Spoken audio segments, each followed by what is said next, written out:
হঠাৎ করে পাস্তা খেতে মন চাইলো, আর ঘরে যদি থাকে সব ধরনের উপকরণ হাতের কাছে, তখন তো কথাই নাই। সো আসসালামু আলাইকুম এভরিওয়ান।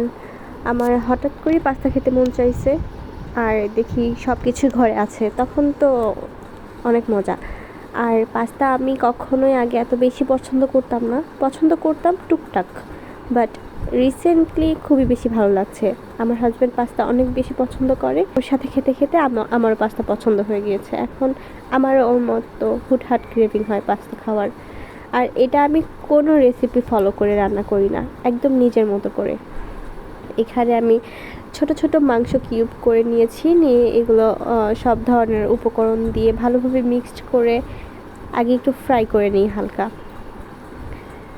এখানে আমি অ্যাড করেছি আদা রসুন বাটা, একটু বারবিকিউ মশলা, তারপরে লবণ, একটু মরিচের গুঁড়া, একটু গোলমরিচের গুঁড়া, তারপরে হচ্ছে সয়া সস, একটু হালকা লবণ, এগুলো আর হচ্ছে একটু লেবুর রস। এগুলো ভালোভাবে মিক্সড করে আমি হালকা একটু তেলে ফ্রাই করে নিই। এটা একদম লাস্টে অ্যাড করি। তারপর হচ্ছে এক সাইডে পাস্তাটা সিদ্ধ হতে দিয়েছি। পাস্তাটা ভালোভাবে সিদ্ধ হতে হতে আমার চিকেনটাও ভাজা হয়ে যাবে।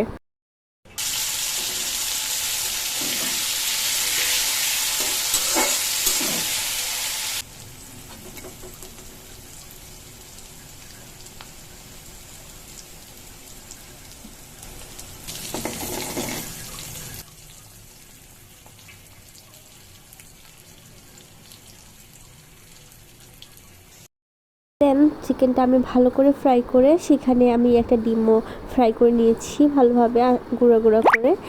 তারপরে হচ্ছে আমি ডিমটা আর চিকেনটা তুলে রেখে পেঁয়াজ আর কাঁচামরিচ কুচিয়ে ভালোভাবে ভেজে নিয়ে সেখানে আরও অনেক কিছু অ্যাড করেছি, বাট সেখানে আমি এটা ভিডিও করতে পারিনি।